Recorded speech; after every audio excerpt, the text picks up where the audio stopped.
சொந்தமம்மா வாழ்விருக்கும் நாள் வரைக்கும்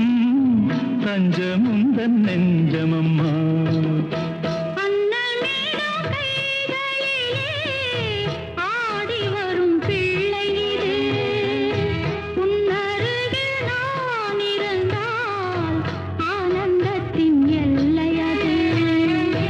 காயத்ரி மந்திரத்தை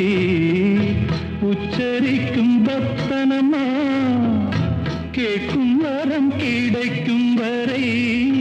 கண்ணுறக்கம் மறந்ததம்மா